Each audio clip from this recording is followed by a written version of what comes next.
Bonjour, Estelle Forget. Après 10 ans passés dans le secteur de la banque et assurance, je me suis formée au développement durable et à la responsabilité des organisations à l'université Paris-Dauphine. À la suite de ça, j'ai monté le cabinet conseil Ergapolis qui accompagne des entreprises et des acteurs publics. En fait, la réglementation, elle s'étoffe en matière de RSE et les entreprises veulent aller au-delà maintenant de la sensibilisation pour savoir concrètement comment elles peuvent mettre en place des actions qui favorisent la transition écologique. Et c'est valable également pour les acteurs publics. C'est dans ce cadre en fait que j'ai créé des modules de formation et au moment de la diffusion, je me suis rapprochée de Dokeos qui est un expert et leader en e-learning et ensemble, on a décidé de faire un partenariat et d'unir nos forces et ça a été vraiment magique puisque avec Dokeos, il n'y a pas de limite dans l'innovation pédagogique et on a créé ensemble l'Académie RSE qui est la première plateforme de formation en ligne qui propose des contenus sur le développement durable et la RSE. Alors la RSE, c'est le développement durable appliqué à l'entreprise. Alors ça veut dire quoi? Ça veut dire que nos modèles de développement doivent évoluer et que nous sommes maintenant tenus d'intégrer les enjeux environnementaux et sociaux dans notre modèle de développement.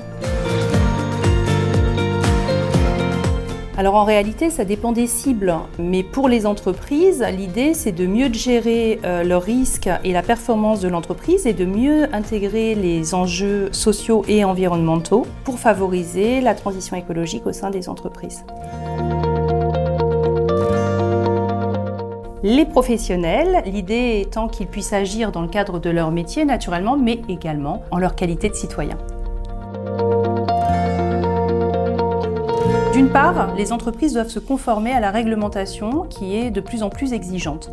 Mais elles doivent également mieux gérer leurs risques et leurs performances en intégrant ces questions environnementales, sociales, mais sans oublier naturellement l'économie et la gouvernance. Donc c'est vraiment indispensable pour les entreprises aujourd'hui de commencer à intégrer des stratégies RSE au sein des entreprises. Sachant qu'il y a un point clé, c'est qu'on ne transforme pas une entreprise immédiatement, ça prend du temps, ça nécessite de convaincre, donc il faut adopter des comportements qui sont ronds quand on veut transformer une entreprise et pour cela, ça passe aussi par la formation. On a des modules que l'on développe sur ces questions.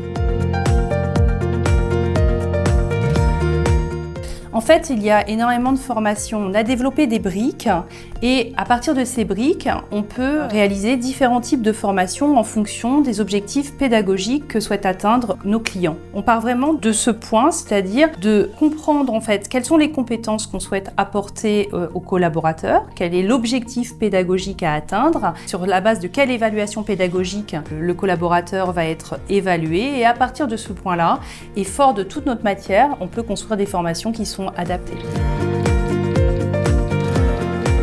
Les entreprises européennes vont devoir répondre à une directive, la CSRD. Cette directive va être transcrite en droit français.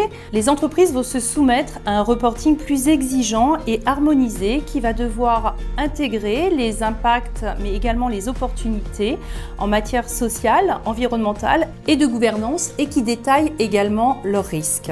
C'est le principe de double matérialité qui fait aujourd'hui l'objet de beaucoup de débats en France.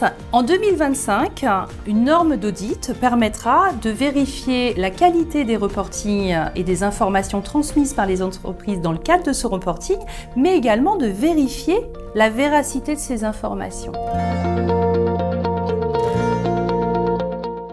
Sky is the limit. En fait, l'avantage du e-learning, c'est qu'on peut tout faire, on peut tout imaginer, on peut faire des vidéos, des podcasts, des animations 3D, on peut tout faire avec le e-learning et je trouve que c'est vraiment un moyen pédagogique ultra efficace pour transmettre, accompagner la formation et l'information. C'est pour ça que j'ai choisi le e-learning parce qu'on peut toucher un large public en très peu de temps et avec des outils extrêmement pédagogiques. En d'autres termes, on peut apprendre en s'amusant.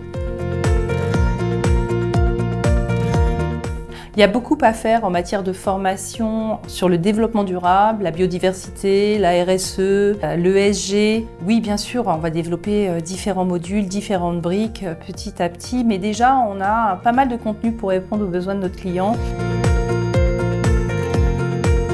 En fait, en 2020, la réglementation commençait à devenir de plus en plus complexe et puis dans le même temps, il y a des crises géopolitiques qui commençaient à s'affirmer et là, les entreprises, on sentait qu'elles avaient envie de s'inscrire en fait dans le cadre de la RSE, mais en fait, elles ne savaient pas comment faire. La problématique, c'est pas de sensibiliser les collaborateurs, parce que ça, c'est assez simple à faire, mais c'est qu'ils intègrent dans leur métier la RSE de manière à mettre en place des actions concrètes dans les opérations de l'entreprise. Et pour cela, la formation est nécessaire. Et donc, j'ai créé des modules de formation. Et puis, au moment de la diffusion de ces modules d'information, j'avais plusieurs solutions. Soit je le faisais de manière présentielle, mais j'aurais jamais touché suffisamment de cibles.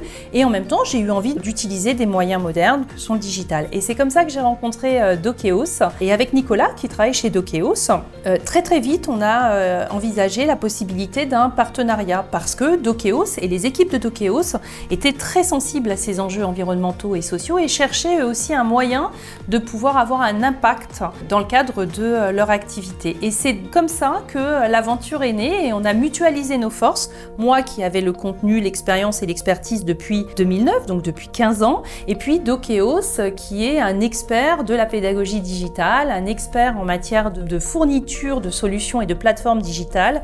Et ensemble, on a pu développer un outil qui est ultra performant, ultra innovant, très pédagogique parce qu'on a poussé au bout la qualité de ce qu'on peut faire en termes de pédagogie et d'e-learning.